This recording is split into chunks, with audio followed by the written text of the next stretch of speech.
Sagittarius, welcome to your lunar eclipse in Scorpio reading, and this is hitting your 12th house of the spiritual realm. Yeah, all things really 5D,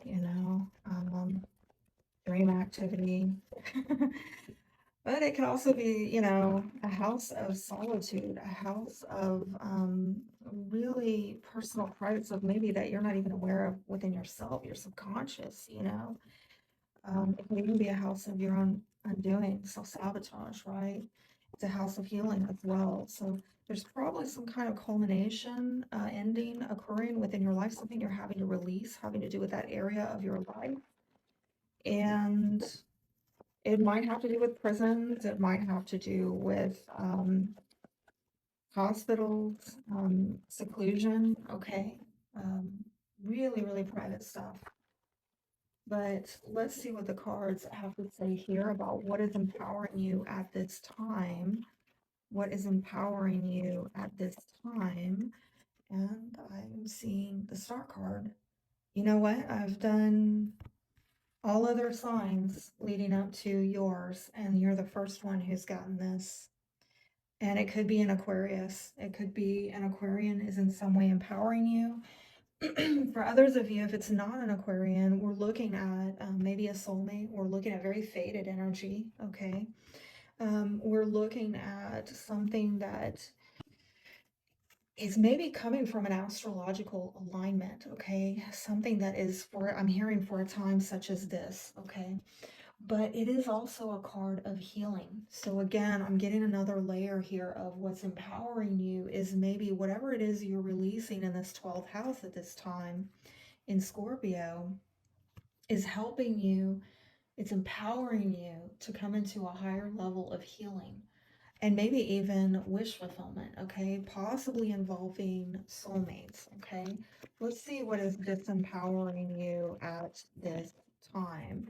This might have to do with a Libra or a legal situation. Again, we're getting some air signs showing up over here, but um, maybe even something about being, it could be somebody in the legal system, but I'm getting there's something out of somebody being accountable here is accountable to something.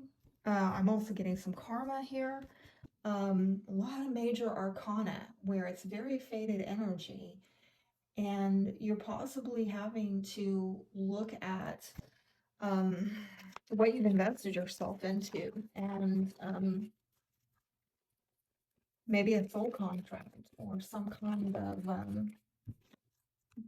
being concerned and looking over is something fair or not. And I'm saying, I'm hearing seeing beyond the veil, okay? Seeing beyond the veil in a situation, but I don't know if you've been able to see it all, okay? Because I've seen a blindfold there and a blindfold there. I think what's empowering you right now is to reach. I'm hearing reach for the stars, okay? I'm hearing this is something about your ambitions. What do you really want for your life? You start thinking on those things, that's going to really put you in a place of power, okay? About what you ideally want. What do you want to achieve? Okay. Because coming from this place of, I don't want to see it, I don't want to speak it, oh, but I'm thinking about it. Look at, they both have, her mouth is covered, his mouth is covered, her eyes are covered, his eyes are kind of like not really. You see that?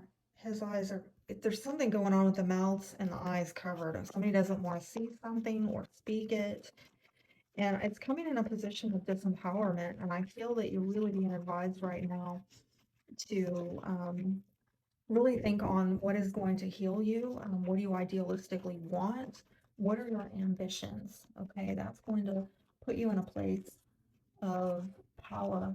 I do see Pluto is in your third house right now. So, there's maybe something going on with the communications, and that's why I'm getting the covered mouths where somebody's not speaking the truth or they didn't in the past and now they're in. That's very key, okay? With that 33, this is involving maybe a very important person, a soulmate. Somebody didn't speak the truth, somebody didn't want to see it. It might be in a legal matter or concerning somebody who has some kind of legal background or connection or something like that. But there's some karmic lesson here and sowing and reaping that's been going on. And I feel like you're being asked to change the way that you talk and communicate about the truth, okay? Oh dear. What you have to release is things that you can't build from, okay, with the tower. And it's because this is whatever is going on here, it's not built to last. It's not built to endure the test of time. And so you're being asked to release those things. What you're being asked to embrace, that's that five of swords. Well, there's maybe some kind of conflict or disagreement here. And, it's weird because I think Libra got a similar message, and I am seeing Libra up there.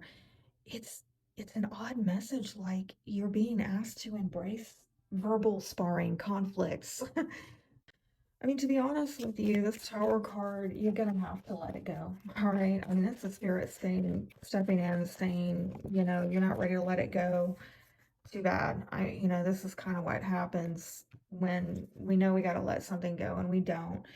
And I'm getting it might be a long time coming. All right. There might be something. I don't know why this is coming up a lot about summertime. Last summer, this coming summer, the September time frame where you have to let something go. And this might have to do with beliefs about something going the distance. But yet again, I'm seeing this anchor is not firmly to the ground. It's up in the air. Like, where's the security here? Where's the stability? It's a mess. And you gotta let it go, because if you don't, well, too bad, spirit stepping in, making it happen. I'm sorry to say. So I hate to say, but it looks like, what you've got to embrace at this time is that you're not in agreement with somebody. And maybe that's really important because you don't want to keep building on this. You want to go for this wish fulfillment, ambitions, ideals, okay? And I think that you're dealing with somebody who can't see the truth or speak the truth or doesn't want to. And you can't build from that. You got to let it go. And so let's see if we can get some kind of advice on how to heal the situation for Sagittarius. Oh, some of you put it off. Is that why there's a tower there? You'll be good again, okay? I mean, listen, I think for some of y'all, I'm not gonna lie, this is not gonna be pleasant, all right? Tower is kind of brutal. But really it's a tear down to rebuild, and I see it right there. Scorpio might be relevant to you. Obviously, it's a lunar eclipse in Scorpio, but look, there's an 8 again, which is very scorpionic, very plutonic. Some of you are putting this off, okay? You've been putting this off because it's intense, it's cathartic. I mean, who wants it? But I'm telling you, Spirit's just not going to let you continue to play small. And this might have to do with something that you felt familiarity to, something that you felt a sense of belonging to, something you wanted to settle down to. But oops, look at that. You can't settle on that. You can't drop your anchor into this. You can't really build from that. It's just going to ultimately fail. So Spirit comes in and says, "No, we need to lay a really good foundation here that you can build." Oh God, look at that. So for some of you, this is about a formalized partnership. Okay. If this is not like a committed partnership, with your personal life, your romantic life, then this might have to do with somebody that's in authority over a housing situation, might have to do with a boss, somebody in some kind of authority, okay? But I am seeing that, and this tower actually means something different from that tower, but it is kind of shocking. I'm seeing the butterfly again with that phoenix.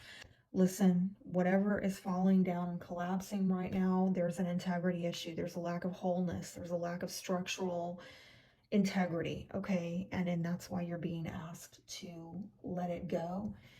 And it looks like it is quite intense and cathartic, but the good news is that once you let this happen and you stop procrastinating about it, you're gonna come out a lot stronger. All right, I hope that helps you. Be blessed.